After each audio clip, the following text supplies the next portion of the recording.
Hi guys, Diane Elizabeth here. I know it's been a while since I've done my last video blog and I have a million and one excuses, all which I'm sure you all don't find valid whatsoever. So I just put on my face today and decided I'm gonna video blog today. Husband's out of the house, you're not gonna hear him, he's not gonna hear me do this awkward video blog by myself. So here we go.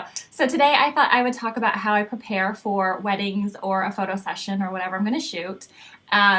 It's always important, I think, to go in prepared. No matter how many times we shoot, how many weddings, how many anything, it's just good practice.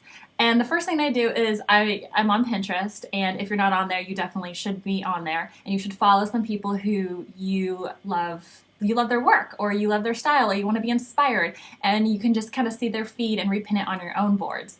And I go to my favorites depending on what I'm shooting, weddings, and I'll look on there and kind of see some favorite poses. If I'm going to a venue that I've never shot at before and I'm about to walk through, or usually I do this before I go to the venue because then I can look for these spots, but I will Google image the venue and I'll see what images pop up, and I'll add the word wedding to it if I'm shooting a wedding there.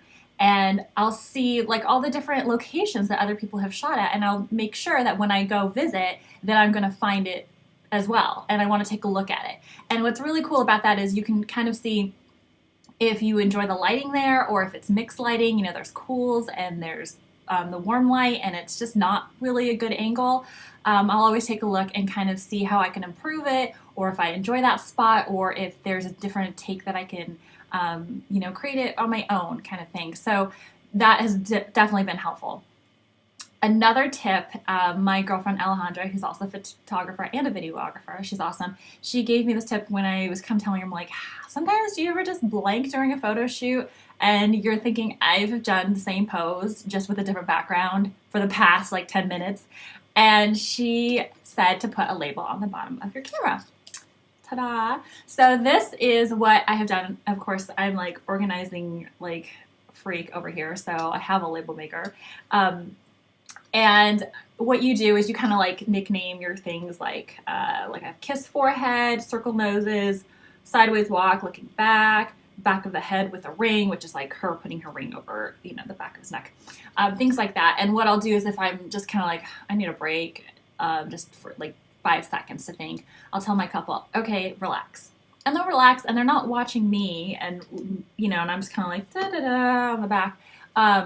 And kind of reviewing it because they're too busy laughing with each other or being like, I can't believe we just, we're getting our photo taken, or they're so excited. And that way you can kind of see something and you're like, oh, okay, this pose. And you're like, okay, we're ready now. And then you just go back into it. So those are my tips on how I prepare. You can also download them on an iPhone, like your images. I've done that before, or have a list. You can never be over-prepared is the way that I look at it.